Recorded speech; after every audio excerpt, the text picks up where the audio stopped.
심지어 전문가들조차도 놓치고 있는 점이 있어요. 2008년도 금융위기 터졌을 때 그때도 똑같은 얘기가 있었어요. 외환 보유가 충분하다.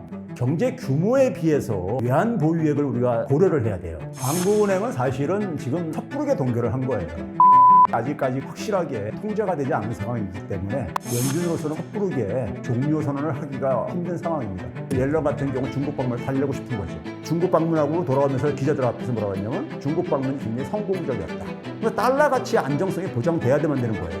그 달러 가치 안정성이 흔들 수 있는 대표적인 나라가 중국이라고 해요.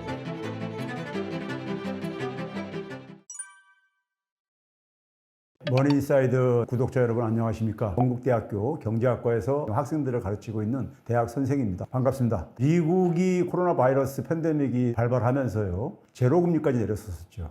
그리고 소위 말해서 양적 완화라는, 사실 양적 완화는 굉장히 생소한 단어인데 돈을 찍어내가지고 국채라든가 이런 이제 채권들을 매입해 주는 거죠. 돈을 푸는 거죠. 그거를 하다가 2022년 3월, 작년 3월 달부터 금리를 올리기 시작했습니다. 금융위기 이후부터 미국은 구간제 금리를 도입을 했어요. 그러니까 제로금리라고 얘기하지만 0에서 0.25% 이렇게 구간금리 제도를 도입했는데 0.25%에서 지금 5.5%까지 올라갔으니까는 5.25%포인트 정도가 올라간 거죠. 그리고 9월 이후에 한 차례 정도 올린다면 더 올릴 가능성이 남아있고 아마 그것은 계속 열어놓을 수밖에 없는 이유가요. 인플레이션이 아직까지 확실하게 통제가 되지 않은 상황이기 때문에 연준으로서는 그러니까 섣부르게 종료 선언을 하기가 힘든 상황입니다. 한국은행이 1월 달에 마지막으로 0.25% 올려가지고 한국은 지금 기준금리가 3.5%입니다. 미국이 그러니까 지금 5.5%니까는 2%포인트 격차가 존재하고 있는 거죠. 근데 이 격차가 사실은 역사적으로 지금 가장 많이 벌어진 상황이에요. 우리가 일반적으로 미국보다는 경제 규모도 작고, 미국은 또 기축통화국가이니까는 금융도 훨씬 더 안정적으로 운영이 되고 그러다 보니까 그럼 우리가 되게 일반적으로 금리가 높아야 되는 것이 상식적으로 우리가 이제 알고 있는 하나의 경제적인 지식이죠. 근데 이제 이게 완전히 역전된 거잖아요.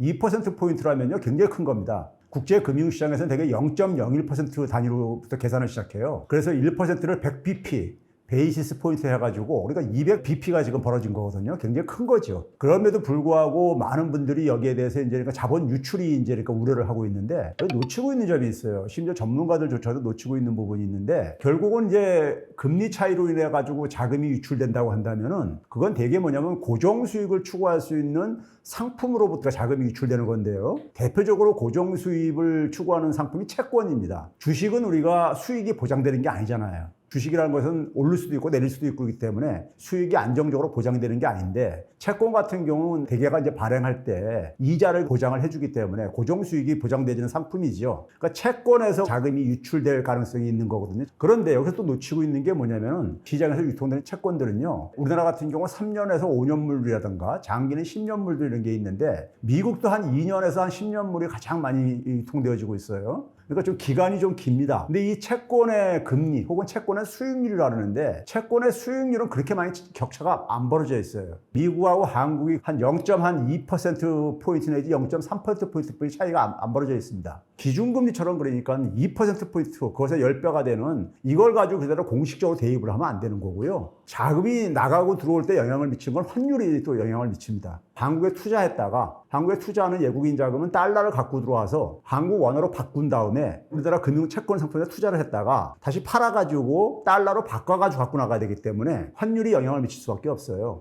그런데 지금 일본을 제외하고 주요 선진 국가들은 환율이 팬데믹 이전, 직전 상황으로 거의 복귀가 됐어요. 복귀가 됐는데 우리나라는 여전히 그러니까 1,300원 근처까지 이렇게 왔다 갔다 하고 그러고 있지 않습니까? 그러다 보니까는 우리나라 원화 가치가 굉장히 저평가되어 있는 상황이에요. 그러니까 이런 것도 그러니까 영향을 미칠 수밖에 없는 것이고요. 그러면 금융시장이 안정되게 되면 우리나라 원화 가치도 내려올 가능성이 있는 것이고 내려올 가능성이 있다면 우리나라 금융상품에 투자했다가 달러로 환전해 갈 때 이익 볼 수 있는 게 있죠. 그래서 이제 이것도 고려를 해야 되고요. 또 하나 결정적인 건 뭐냐면요. 우리나라에 들어와 있는 채권 자금들, 채권 자금에 있어서 가장 큰 손은요. 중국입니다. 미국이 아니에요. 근데 중국 금리는 지금 보면 우리보다 더 낮아요.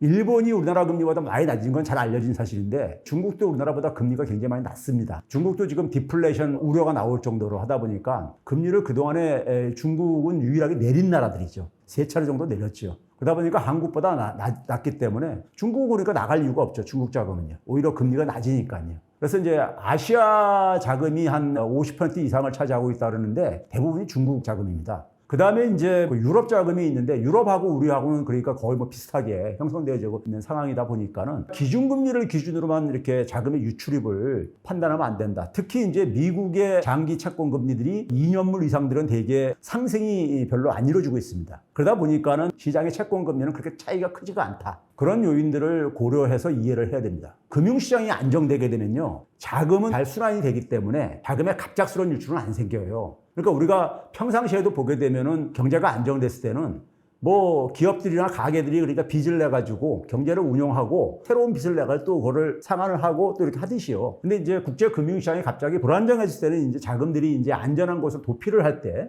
그 작년 같은 경우가 이제 우리가 이제 그런 영향을 받았던 것이 작년 4분기 이후에 금리도 이제 큰 폭으로 오르고 환율도 그냥 큰 폭으로 상승을 했었던 때가 있었잖아요. 그런 충격이 그러니까 내부적으로 불안정한 요인을 제공한다든가 아니면 대외적으로 굉장히 또 불안정해진다든가, 작년 10월 달에 미 국채 10년물이 4.25%까지만 올라가고 그랬었어요. 4% 이상 올라가게 되면 이제 불안정성이 커지기 시작하는데 그게 맞물려가지고 4분기에 굉장히 불안한 모습을 보였었죠. 그리고 이제 올해 이제 2월 말 3월 초 사이에 미국의 은행위기가 터졌을 때도 그때도 미 국채 10년물 수익률이 4%를 돌파를 했었어요. 그러니까 미 국채 10년물을 유심히 살펴봐 주시면 돼요. 그게 4%포인트를 넘어가게 되면은 국제 금융시장이 굉장히 불안정해질 가능성이 있다. 왜 그러냐면은 국채 수익률이 올라간다는 얘기는 국채 채권 가격이 하락한다는 얘기가 같은 말입니다. 그래서 채권에 투자한 사람들이 굉장히 손실을 많이 보게 돼 있어요. 근데 미국 국채는 세계에서 가장 그러니까 안전자산이잖아요. 근데 그게 그러니까 그 가치가 폭락한다는 얘기는 굉장히 많은 투자가들이 손실을 입는 거기 때문에 변동성이 크거나 또 자금 유출이 쉬운 나라에서 자금이 그러니까 빠져나갈 가능성이 있고, 그랬을 때 금리 차이 같은 것이 증폭시키는 역할을 할 수가 있는 거죠. 좀 나이가 있으신 분들은 기억하시겠지만 2008년도 금융위기 터졌을 때 그때도 똑같은 얘기가 있었어요. 그때도 그러니까 외환보유가 충분하다 그랬었는데 경제 규모에 비해서 외환보유액을 우리가 고려를 해야 돼요. 왜 그러냐면 경제 규모가 큰 나라에 아무래도 유출되는 자금의 사이즈가 다르기 때문에요. 경제 규모가 작은 나라에는 그러니까 자금이 많이 그만큼 안 들어오거든요. 근데 우리랑 비교가 되는 싱가포르라든가 대만 같은 나라들이 97년 외환위기 때 같이 그러니까 영향을 받았던 나라들인데, 이들 나라들이 그 당시 그걸 당하고 나서 외환 보유액을요 GDP 대비 최소 70%에서 100% 이상을 이렇게 유지를 하는데, 우리는 외환위기 겪고 나서 좀 이제 올리긴 올렸지만은 한 25% 정도밖에 안 돼요. 자금이라는 것이 갑작스럽게 그러니까 우리가 유출입이 됐을 때는 총 부채 사이즈가 중요한 거예요. 근데 총 부채 사이즈로 보게 되면 우리나라 외환 보유액 가지고는 방어하기에 불충분하죠. 자금 시장이 굉장히 불안정해지고 불확실해질 때는 그 외환 보유액이 취약할 수밖에 없다, 이렇게 얘기할 수 있습니다. 한국은행은 사실은 지금 섣부르게 동결을 한 거예요. 4월 달에요. 우리나라는 그러니까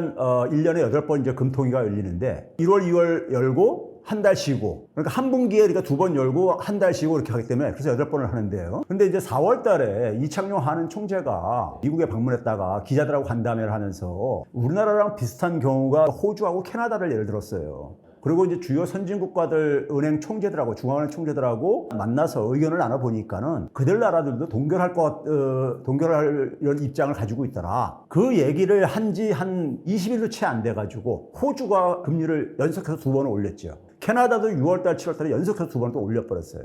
근데 우리나라는 1월달에 올리고 나서 계속 지금 동결을 하고 있는데, 중앙은행의 가장 중요한 역할은 물가 안정이에요. 그래서 사실은 우리나라도 그러니까 섣부르게 동결을 한 것이고요. 금리를 사실은 더 올려야 돼요, 우리나라도요. 올려야 되는데 안 올리고 있는 이유는 뭐냐면은 지금 부동산 시장 문제, 가계부채 문제, 이것 때문에 못 올리는 겁니다.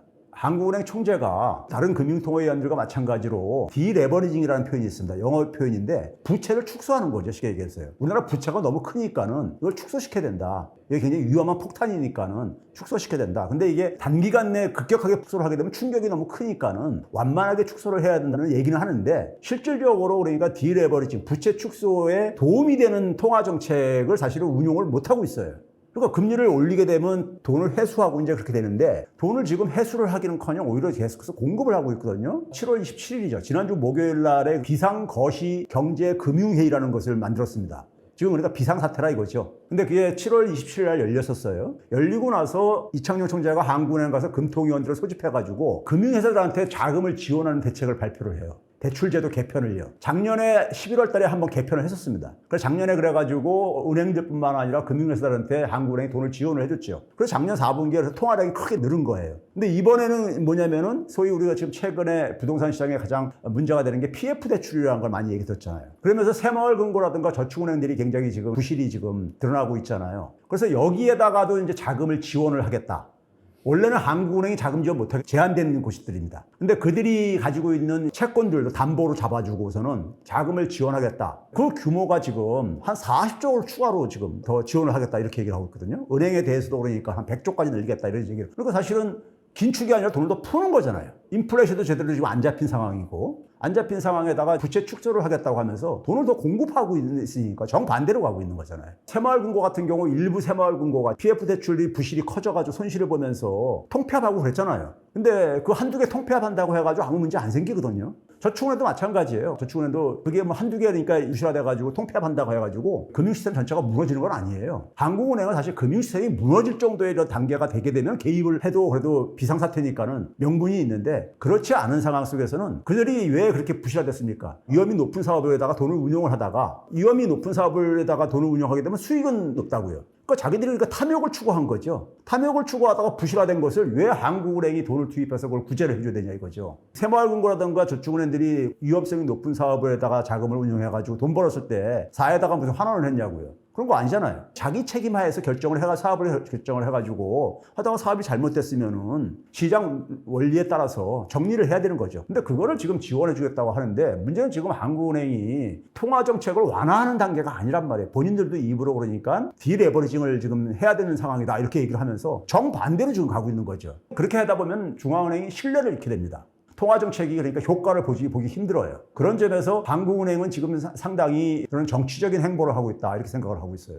사실 우리하고 비슷하게 얘기한 호주나 캐나다가 우리보다 더 높아졌어요. 그러니까 그거는 사실은 우리가 정상적인 지금 상황은 아니에요. 단지 지금 국제 금융시장이 안정되다 보니까 이게 충격이 지금 안 나타나고 있는 것뿐이지. 근데 금융시장은 가장 중요한 건 뭐냐면 충격이 나타났을 때 불확실성이 그러니까 고조됐을 때를 항상 염두에 두고 운용을 해야 되는 거예요.